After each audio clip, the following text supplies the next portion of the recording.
There's this thing that I do when life feels really full and really heavy.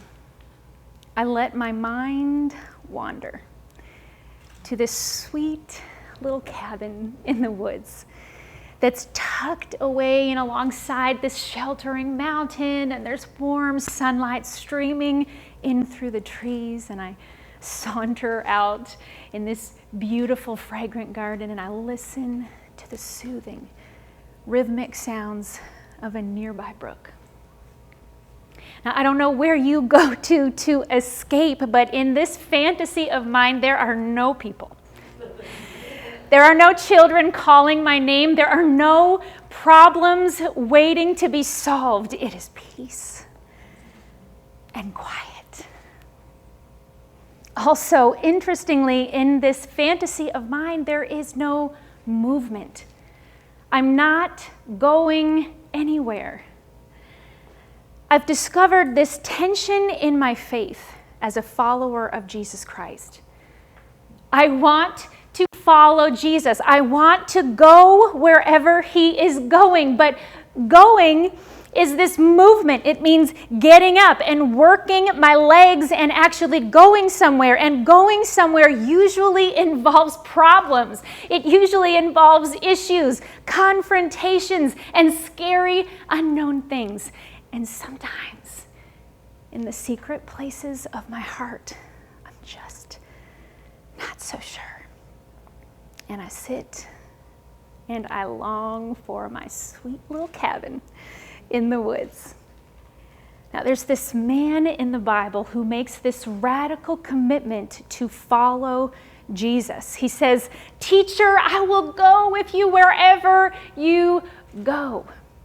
When he says these words, Jesus had just healed a whole lot of people. And they're amazed, and the crowds are pressing in on him for more. Now, he's telling his disciples over here to get in the boat. We're going to cross over to the other side. Now, the disciples do not yet know that they are getting in the boat, about to confront their fear of death in the storm of their life. And it's in this tiny fracture of a moment between miraculous healings and before the furious storm that this eager disciple says, "I will go wherever you go." Jesus turns and looks and says these unsettling words, "Foxes have holes. Birds have nests. But the Son of Man has no place to lay his head." Almost 10 years ago now, my first husband died. It was a sudden death. He went from the peak of health to an empty shell within minutes. And I was left with these adorable little baby girls and a profound sense of trauma and fear. Now, I went and I made my own real-time version of a cabin in the woods. I went to my island and I bought my house on the water and I sat by the ocean and I grieved. Jesus was so kind to me there. But as he sat with me in my secret place, his eyes, they kept this twinkle. They held this quiet nudging. And eventually I could hear him say, "Beloved, foxes have holes. The birds of the air, they have their nests. But you can't stay here.